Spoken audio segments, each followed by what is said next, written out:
नमस्कार, आप देख रहे हैं सफलता ग्रुप और आज हम बात कर रहे हैं वर्ग 10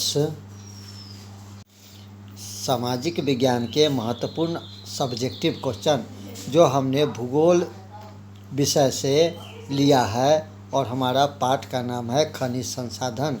तो चलिए बगैर देर किए हुए देखते हैं वर्ग 10 भूगोल विषय से 5वां नंबर चैप्टर खनिज संसाधन के महत्वपूर्ण सब्जेक्टिव प्रश्न और उनके उत्तर।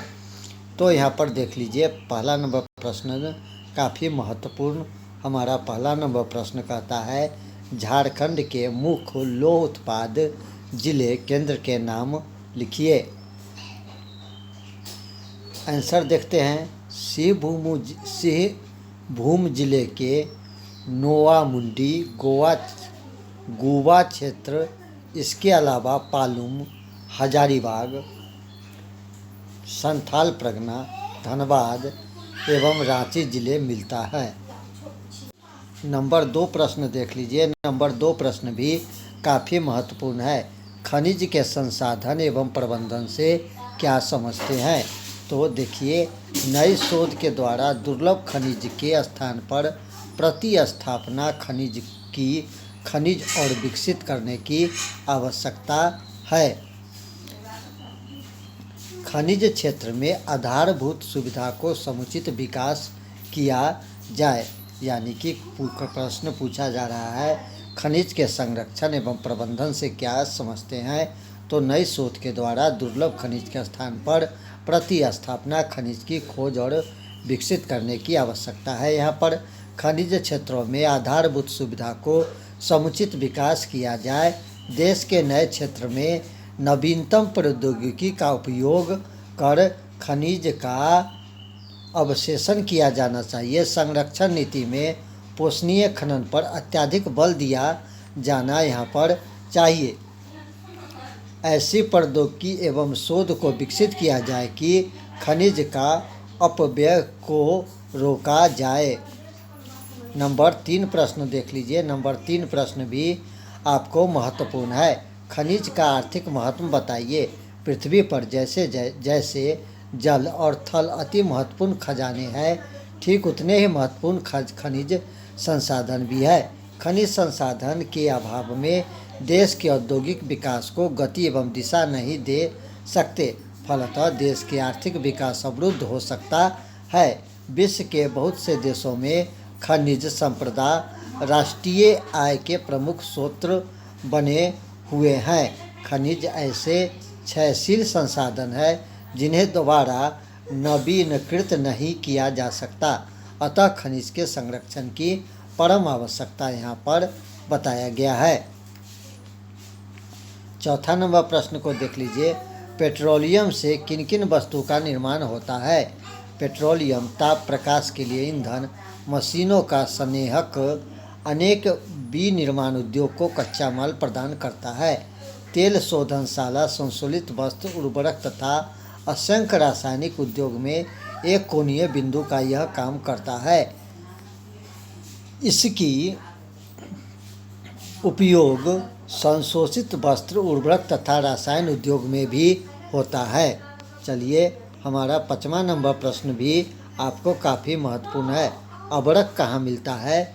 इसका क्या उपयोग है? तो देख लीजिए, बिहार और झारखंड में उत्तम कोटि का रूबी अबरक का उत्पादन होता है। यह पश्चिम गया जिले से हजारीबाग, मुंगेर होते हुए पूर्वी भाग में भागलपुर तक फैला है। इसके अतिरिक्त धनबाद, पलामू, रांची, सिंहभूम जिले में भी अबरक भंडार मिले हैं। बिहार, झारखंड और भारत का 80% अबरक का उत्पादन करता है। इसका उपयोग इलेक्ट्रॉनिक्स उद्योग में होता है। प्राचीन काल से इसका उपयोग आयुर्वेदिक दवा के लिए होता है। इसका उपयोग विद्युत उपकरण बनाने में होता है। यह विद्युत रोधक एवं विद्युत शक्ति को सहन कर सकता है। चलिए, 6ठा नंबर प्रश्न जानते हैं। भारत के लौह इस्पात उद्योग का वर्णन करें। तो लौह एवं इस्पात उद्योग एक आधारभूत उद्योग है। इस उद्योग की बनी मशीनरी पर हल्के, मध्यम और भारी उद्योग निर्भर करते हैं। आज देश के कोई भी घर ऐसा नहीं है जहां लोहे की बनी चीज़ें न हो। इसकी स्थापना कच्चा माल वाले क्षेत्र में किया जाता है। छोटा नागपुर का पठार लोहा तथा कोयले के भंडार के लिए विख्यात है, जो लौह इस्पात चलाने के लिए आवश्यक इसके प्रमुख कच्चा माल लौह अयस्क, कोयला, मैग्नीशियम और चूना पत्थर इत्यादि है। 7वां नंबर प्रश्न देखिए, लौह अयस्क के प्रकारों के नाम लिखिए। लौह अयस्क 4 प्रकार के होते हैं। नंबर 1 में देखिए हेमेटाइट, इसमें लोहे की मात्रा 50 से 70% पाई जाती है। मैग्नेटाइट, इसमें लोहे की मात्रा 72% पाए जाते हैं। नंबर 3 में देखिए लेमोटाइड, इसमें 10 से 40% लोहे की मात्रा होती है। सेडेराइट, इसमें लोहे की मात्रा 48% होती है। 8वां नंबर प्रश्न को देखिए, मैग्नीशियम के उपयोग पर प्रकाश डालिए।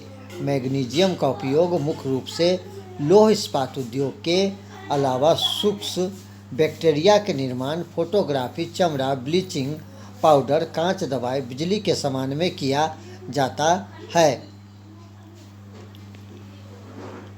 9 नंबर प्रश्न देखिए, लौह एवं अलोह खनिज में अंतर स्पष्ट करें।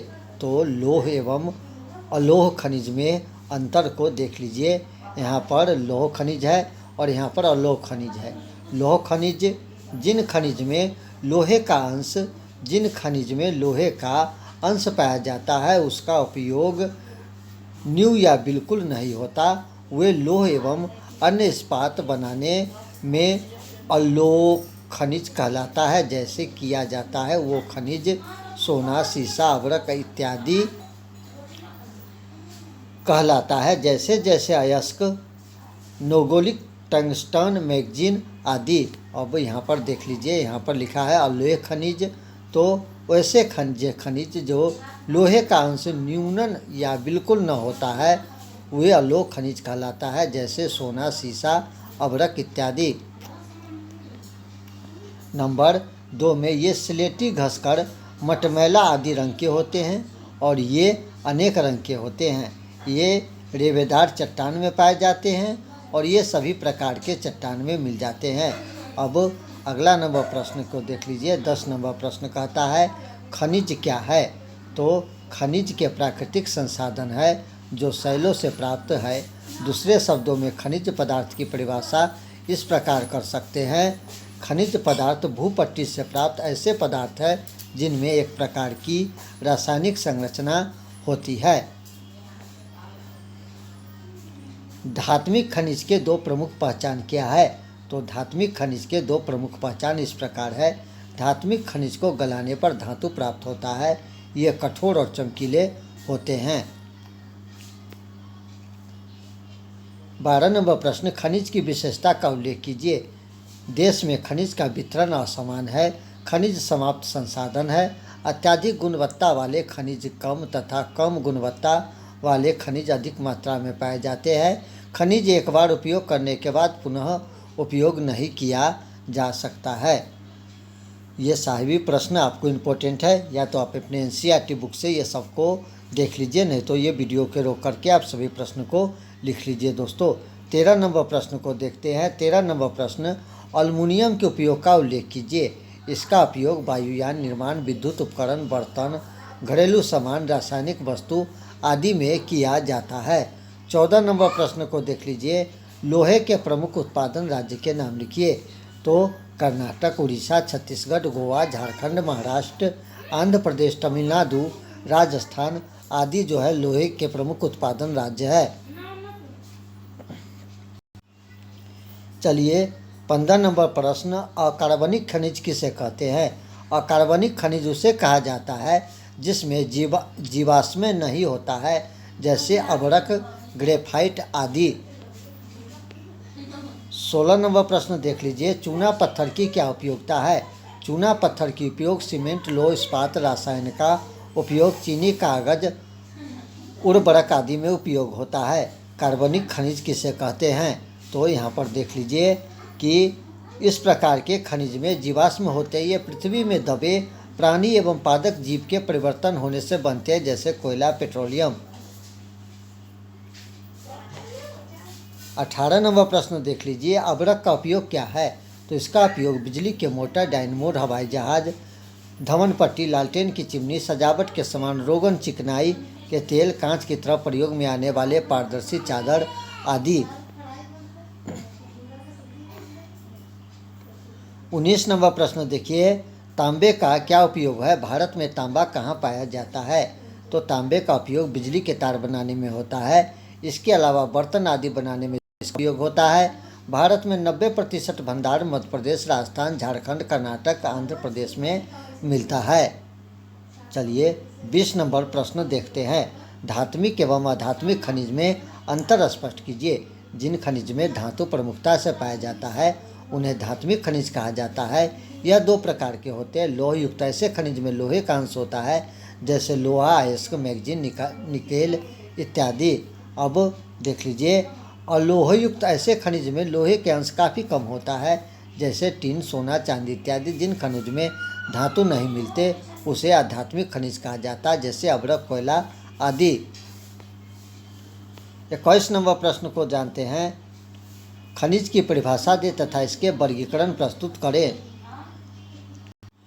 खनिज की परिभाषा दे तथा इसका वर्गीकरण प्रस्तुत करें। खनिज प्रकृति में स्वयं पाए जाने वाले अकार्बनिक पदार्थ है, जिसके भौतिक एवं रासायनिक संरचना निश्चित होती है। इसका आंतरिक परिमिति संगठन भी निश्चित होता है। खनिज मुख्य रूप से 4 प्रकार के होते हैं। नंबर 1 में धात्विक खनिज, मैग्नीज, तांबा, कोबाल्ट। आध्यात्मिक खनिज, कोयला, हीरा, अबरक। बहुमूल्य खनिज, सोना, प्लेटिनम, हीरा और रेडियो सक्रिय खनिज, यूरेनियम, थोरियम, जिरकोनियम।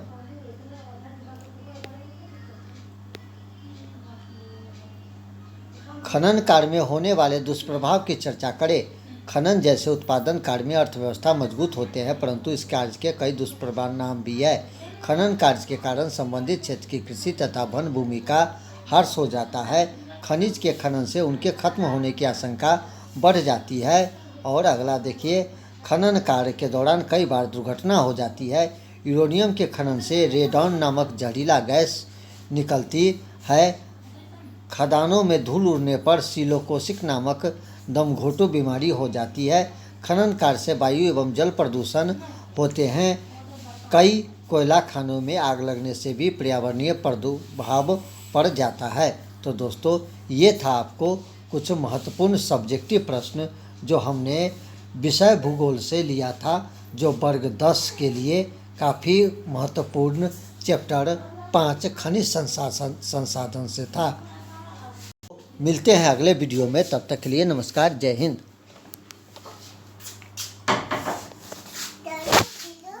चलो चलो चलो चलो चलो चलो चलो।